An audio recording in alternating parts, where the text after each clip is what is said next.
Parliament of member పోటీ ఎన్నికలు, BJP తరపు నుంచి రఘునందన్ రావు, అలాగే మాత్రం బీఆర్ఎస్ తరపు నుంచి వెంకటరామిరెడ్డి గారు, కాంగ్రెస్ తరపు నుంచి నీలం మధు గారు పోటీ చేస్తారు.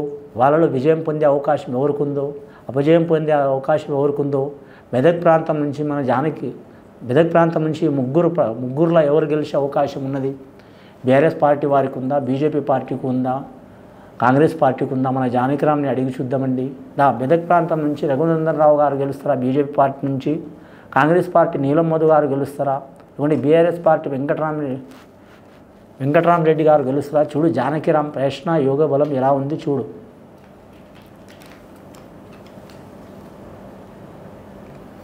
ముఖ్యంగా వారి జాతకంలో చూడాలంటే మాత్రం మెదక్ ప్రాంతం నుంచి మాత్రం పార్లమెంటు ఎన్నికలు జరిగే యోగ బలంలో చూడాలంటే మాత్రం బీఆర్ఎస్ పార్టీ తరపు నుంచి మాత్రం వెంకటరామరెడ్డి గారు జ్యోతిష్య బలం చాలా అమోఘమైన యోగ బలం కనబడుతుందండి. అలాగే మాత్రం బీజేపీ పార్టీ తరపు నుంచి పోటీ చేస్తున్న రఘునందన్ రావు గారి జ్యోతిష్య బలం కూడా చాలా యోగ బలం కనబడుతుందండి. అని ఎమ్మెల్యేగా కూడా మాత్రం చాలా వరకు మంచి యోగ బలాలు కనబడ్డాయి. వారి జాతకంలో రాజయోగం కనబడ్డది. అలాగే నీలం మధు గారి జ్యోతిష్య బలం కాంగ్రెస్ పార్టీ తరపు నుంచి వారి జాతక బలం కూడా శుభయోగం కనబడుతుందండి. త్రిముఖ పోరు కనబడే అవకాశం ఉందండి. ప్రాంతం నుంచి బెజవాడ కనకదుర్గమ్మ వచ్చింది, గోపాలకృష్ణుడు వచ్చిండు వీరి జాతక బలంలా.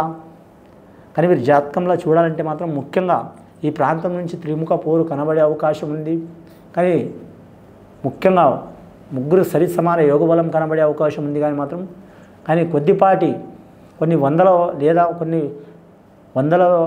ఓట్ల తేడాతో లేదా 2-3 వేల ఓట్ల తేడాతో మాత్రం గెలిచే అవకాశం మాత్రం వెంకటరామరెడ్డి బీఆర్ఎస్ పార్టీ తరపు నుంచి కనబడుతుందండి వీరి జాతక బలంలో. కానీ జాతక బలంలో మాత్రం బీఆర్ఎస్ పార్టీ తరపు నుంచి వెంకటరామరెడ్డి గెలిచే అవకాశం ఉన్నదండి.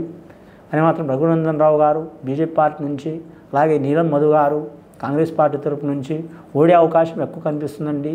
మన జానకిరామ్ తీసిన దాని ప్రకారం బీఆర్ఎస్ పార్టీ మాత్రం వెంకటరామరెడ్డి గారు గెలిచే అవకాశం ఉన్నదండి.